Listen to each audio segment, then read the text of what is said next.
બુદ્ધિથી ભરેલું વાસણ. મારી ચેનલમાં નવા છો તો મારી ચેનલને લાઈક કરો, શેર કરો, સબસ્ક્રાઇબ કરો. ધન્યવાદ. એક સમયે રાજા અકબર અને તેના પ્રિય બિરબલ વચ્ચે થોડો અણબનાવ હતો. આ કારણે રાજાએ બિરબલને રાજ્યમાંથી દૂર જવાની સજા કરી. આ સ્થિતિમાં પણ બિરબલે હાર ન માની અને તે બીજા ગામમાં ગયો અને વેશમાં ખેતી કરવા લાગ્યો. હવે તેણે પોતાનું જીવન ખેડૂત તરીકે જીવવાનું શરૂ કર્યું. શરૂઆતમાં રાજા અકબર માટે બધું સામાન્ય હતું, પરંતુ થોડા દિવસો જ પસાર થયા જ્યારે રાજાને પોતાની ભૂલનો અહેસાસ થવા લાગ્યો. તે પોતાની દિનચર્યામાં બિરબલને યાદ કરવા લાગ્યો. જ્યારે પણ તેને કોઈ મુશ્કેલ સમસ્યાનો સામનો કરવો પડ્યો ત્યારે તે બિરબલને ખૂબ જ યાદ કરતા. એક દિવસ બાદશાહ અકબર પોતાના પર કાબૂ રાખી શક્યો નહીં. તેણે પોતાના સેનાપતિને બોલાવીને બિરબલને શોધવાનો આદેશ આપ્યો. રાજાના આદેશ મુજબ દરેક ગામ અને દરેક શેરીમાં બિરબલની શોધ શરૂ કરવામાં આવી. બધા સૈનિકોએ ખૂણે ખૂણે શોધખોળ કરી, પરંતુ તેઓ બિરબલને શોધી શક્યા નહીં. જ્યારે રાજાને આ વાતની ખબર પડી તો તે ખૂબ જ નિરાશ થયો. હવે બિરબલને મળવાની તેની ચિંતા વધવા લાગી. અચાનક રાજાના મનમાં એક વિચાર આવ્યો. તેણે આદેશ આપ્યો કે બધા ગામના વડાઓને સંદેશ મોકલવામાં આવે કે તે બધાએ પોતાની બુદ્ધિ એક પાત્રમાં મૂકીને રાજાને મોકલવી પડશે. જે આ હુકમનું પાલન નહીં કરે તેને રાજાને બદલે હીરા અને રત્નોથી ભરેલું પાત્ર મોકલવું પડશે.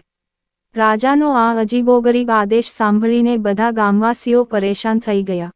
બુદ્ધિને વાસણમાં કેવી રીતે સંગ્રહિત કરી શકાય તે અંગે સૌને મૂંઝવણ હતી.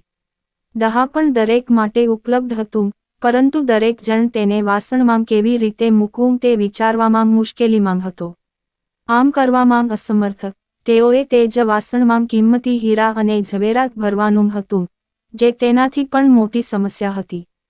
તે જ સમયે રાજાનો આ આદેશ તે ગામમાં ચર્ચાનો વિષય બની ગયો હતો જ્યાં બિરબલ એક સામાન્ય ખેડૂતના વેશમાં રહેતો હતો. ગામના બધા વડીલો નિરાશ થઈને બેઠા હતા જ્યારે બિરબલ ત્યાં આવ્યો અને કહ્યું કે તે આ સમસ્યાનો ઉકેલ શોધી શકે છે. પહેલા તો કોઈએ આ વાત માની નહીં, પરંતુ તેમની પાસે બિરબલને માનવા સિવાય બીજો કોઈ રસ્તો નહોતો. તેથી આ કામની લગામ બિરબલને સોંપવામાં આવી. ત્યારે ગામમાં તરબૂચનો પાક લેવાનો સમય હતો. બિરબલે એક વાસણમાં તરબૂચના છોડનો વેલો નાખ્યો.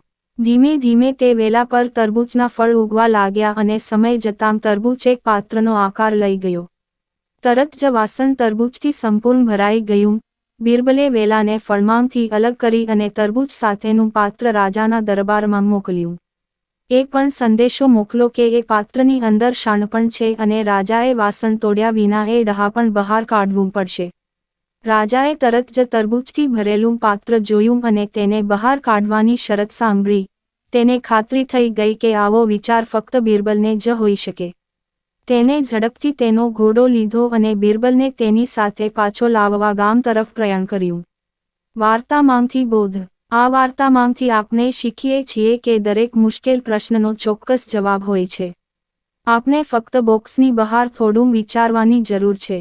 પૂરી વાર્તા સાંભળવા માટે ધન્યવાદ.